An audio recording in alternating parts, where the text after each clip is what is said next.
Carol do blog Reparável com mais um vídeo pra vocês. Eu ainda continuo com a mesma roupa dos outros dois vídeos e no mesmo lugar, no mesmo dia de sol quente de Maceió. Então, esse vídeo é mais um dos que vocês me pediram pra fazer e realmente eu já estava com a ideia de fazer esse vídeo, que era pra falar da série Mundo em Caos, do Patrick Ness, que é essa série aqui, deixa eu ver se ela está na ordem, está. Que é essa série aqui, que ela sai pela editora Pandorga. E essa série é composta por 3 livros, que é O Motivo, A Missão e A Guerra. Ok, vocês sabem que eu não falo muito sobre finalizações, eu não costumo dar spoiler, na verdade. Eu não sei se por acaso eu falar alguma coisa que eu considero spoiler nesse vídeo, eu vou colocar aqui um alerta de spoiler pra vocês pularem um tempinho dele, beleza? Enfim, essa série, ela me foi indicada há uns 3 anos atrás por uma blogueira no Twitter, que eu não lembro o nome dela nem do blog dela, porque eu acho que ela não tem mais o blog. Mas enfim, me foi indicado por essa blogueira, ela fez, comentando que estava a fim de ler uma distopia diferente e tal, e ela fez, caraca, você já leu Mundo em Caos? Não. Aí ela, pois então leia. E aí eu peguei Mundo em Caos pra poder ler, comprei o primeiro acho que até comprei num precinho bem salgadinho, há 3 anos atrás. Os outros dois, hoje você já encontra o Mundo em Caos num preço mais em conta, não o último livro, porque saiu recentemente, mas os outros 2 você encontra. E aí O Motivo vem com essa capa maravilhosa, adoro essa capa. Ele vai começar contando a história do Todd. O Todd é um menino que mora numa cidade onde só tem homens. Aconteceu alguma coisa com as mulheres dessa cidade, então só sobraram os homens. E tem uma particularidade muito interessante nessa história, que é os homens conseguem ouvir os pensamentos uns dos outros. Como todos os homens também escutam os pensamentos dos animais, tanto fêmeas como os animais machos. Os pensamentos dos animais todo mundo escuta. E aí eles vivem nessa vila de homens e tal. Então Todd mora com 2 caras que ele considera como se fossem tios, tá? Que é quem cria ele desde que ele não tem mais pai nem mãe. E o que acontece com esse garoto? Ele começa a perceber que nem tudo é do jeito que ele cresceu acostumado, entendeu? A entender. Ele cresceu acostumado com uma situação e ele começa a perceber furos na situação com a qual ele foi criado. Até porque os 2 caras que o criam, eles começam a deixar pistas para ele de que tem alguma coisa errada ali no sistema dessa sociedade, dessa vila. Então o Todd na história é como se ele tivesse assim, tipo 12, 13 anos. Só que mais pra frente a gente percebe que o tempo que eles contam, a idade, a forma que eles contam a idade é diferente da forma que a gente conta. Então quando a Viola vem aparecer mais na frente dessa história, ela chega pro Todd e diz, olha, você não tem essa idade, você é bem mais velho. Bem mais velho seria, sei lá, tipo 15, 16, sabe, gente? O mais velho dela seria isso.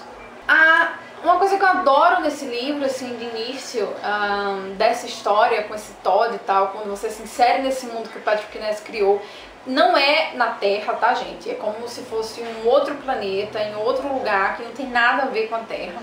Assim, estrutura física do planeta até parece muito, mas eu digo assim, não é o nosso planeta, não tem nada nosso. E aí, essa particularidade do ruído, que é como eles chamam essa coisa de você ouvir os pensamentos uns dos outros, o Patrick Ness colocou isso de uma forma muito interessante na narrativa dele. Que é, por exemplo, assim. Isso seria um exemplo de um ruído.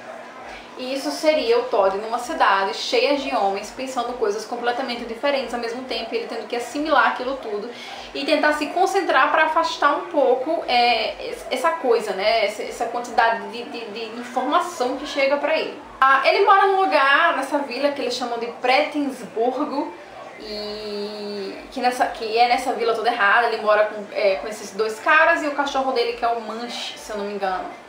E ele tem um amor, sabe, tipo, estúpido por esse cachorro.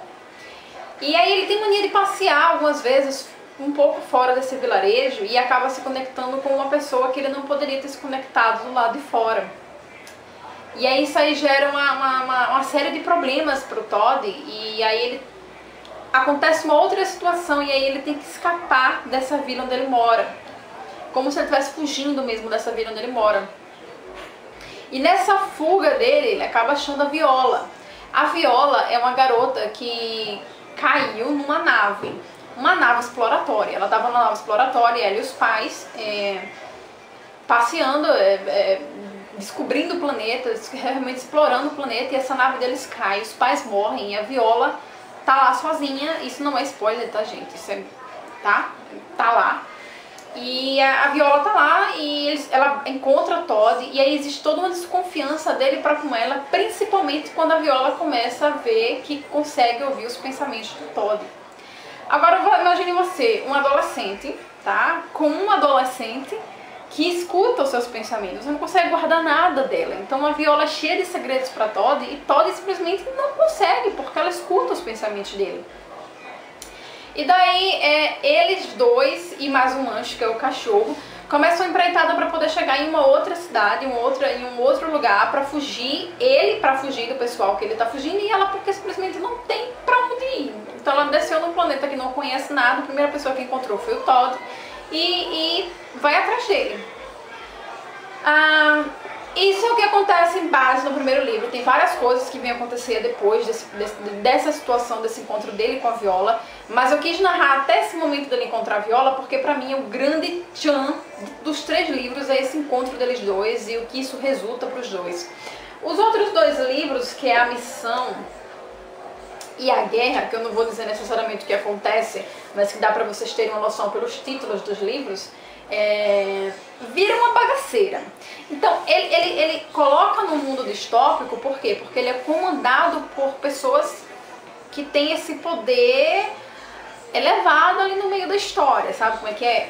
E é um sci-fi também, porque fala de um outro planeta, de uma exploração, de uma descoberta, de uma invasão, mas não seria invasão, mas das pessoas que estão nas naves espaciais espalhadas pelo universo, chegar a um planeta que seja habitável, entendeu? Então é bem sci-fi, se bem que você não vê a parte espacial, só vê tudo nesse planeta. E a distopia por conta desse puxa-puxa da força que tem, né? Das divisões de forças dentro desse livro, que em A Missão ele está acentuado de fato muito mais do que o Motivo.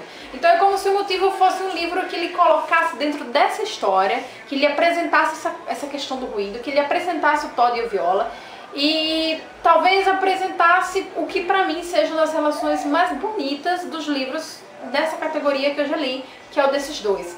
Não é uma relação de início que você vai dizer, é uma relação romântica. Não tem início no primeiro livro. Mas é uma amizade tão genuína, tão verdadeira, tão você pula, eu pulo, sabe? Que você se encanta de início, assim, de cara, assim, com eles, né?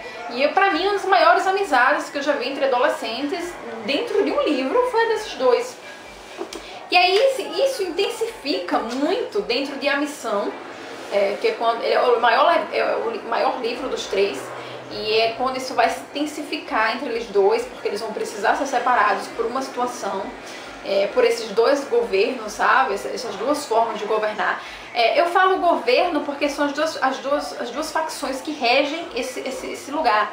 Mas não tem estrutura de governo, palácios, tipo governo, gente de terno e gravata. Não, minha gente, aqui o negócio é muito campo, tá? É muito agricultura, é um pessoal que trabalha mais com militância, eu planto, a gente come, entendeu? Então é um sistema de vida muito simples que eles têm.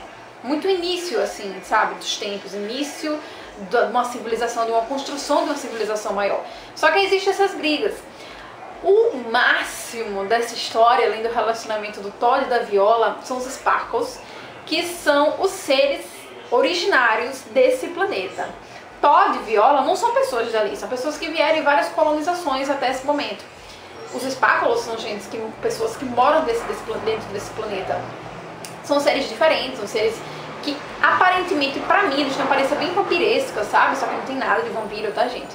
E aí eles estão lá, invadiram o planeta deles, tentaram conquistar o planeta deles e conquistaram eles. Por quê? Porque começaram a fazer esses caras de escravos.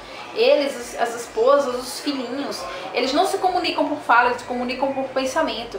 E aí o Patrick Ness criou um negócio fantástico aqui, que me lembrou muito o que esqueci o nome do diretor, fez em Avatar, no filme. Que ele conecta as pessoas do planeta de uma forma física ao planeta, entendeu? É como se eu conversasse com a árvore, que conversasse com o mar, que conversasse com a terra. Então existe essa ligação muito interessante entre as pessoas que vivem nesse planeta, esses que são originários do planeta, e o planeta em si, tá? Essa ligação física que eles têm com a natureza. É muito, muito bom. Agora isso você vai perceber muito de leve em A Missão e terrivelmente mais forte em A Guerra. Porque até esses dois livros você vê pontos de vista de Viola e Todd. E aqui nesse livro você vê da Viola, do Todd e de um Sparkle, de um desses Sparkles que tá ali governando. Então, gente, é um livro tenso, é um livro difícil, não é um livro que vai agradar todo mundo. Eu não vou dizer a vocês que vocês vão começar a ler O Motivo, A Missão e A Guerra e gostar. Eu já vi muita gente desistir depois de O Motivo dessa série, tá? E desistir muito menos do final de O Motivo. Agora, eu acho que é uma série que vale muito a pena ser lida, porque o Patrick Ness construiu um negócio fantástico aqui dentro. Não é uma distopia por uma distopia, tá? É uma distopia tão bem trabalhada nas outras coisas, que de fato a parte distópica ela meio que se apaga ali no meio do resto, tá? Então esse livro pra mim foi fácil de ler, eu li ele super de boa. A Missão já foi bem mais complicado de ler, porque eu tava ansiosa por uma determinada situação que não acontecia. E aí a gente vem pra Guerra e, nossa senhora, gente, como eu demorei a acabar esse livro.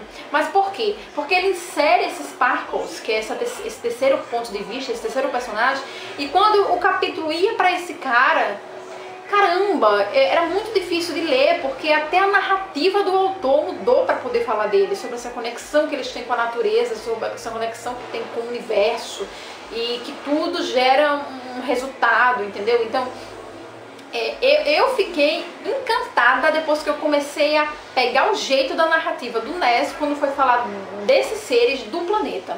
Mas até então foi uma dificuldade muito grande pra mim. Eu acho que assim, até a metade do livro eu procrastinei um bocado. Então depois é que eu comecei que o livro foi, que eu engoli o resto. Então é um livro que tem uma narrativa muito diferenciada, tá? Por conta desse ruído, dessa coisa de uns ouvirem os outros. O Todd ganha uma dimensão de poder muito grande nesse livro, porque ele começa a descobrir que esse poder de ouvir o ruído, ele também pode ser um poder de controlar outros ruídos, de controlar outras pessoas. Isso é fantástico, porque mostra essa dicotomia comportamental do personagem nesse livro. Eu fiquei morrendo de medo do que o Ness ia fazer com o Todd nesse livro. Mas o Todd é fantástico e ele e a Viola juntos são fantásticos e meio. Eu morri um pouquinho com o final desse livro e eu terminei o livro dizendo: caraca, Ness, como é que você pode fazer isso comigo? Mas é uma série fantástica, fantástica. Não é fácil de ler, vocês vão precisar de paciência para ler essa série, mas dentre as séries distópicas que eu tenho, talvez essa seja uma das mais inteligentes que eu já li. Eu amo Jogos Vorazes, sabem que eu sou apaixonada por Hunger Games, mas ela não tem a inteligência de construção, tá? De construção do enredo que o Mundo em Caos tem, que o Ness fez com essa série. Eu fiquei apaixonada por esse autor, ele entrou na minha lista dos meus favoritos. Uma coisa que a própria Suzanne Collins com Jogos Vorazes não conseguiu, mesmo os Jogos Vorazes sendo minha distopia predileta, não é uma autora que eu diga, meu Deus, eu amo de paixão. O Ness é. Ele tem uma poesia incrível escrevendo, eu adoro isso na narrativa. Então eu tô muito ansiosa para ler outro livro dele. E eu queria muito que vocês começassem a querer ler o livro depois desse vídeo, porque realmente é uma série incrível, incrível. Eu sou apaixonada, apaixonada. Pode ser que não seja realmente de fato para todo mundo, eu não acho que seja, mas aqueles poucos que conseguirem chegar no final vão dizer: caraca, que série.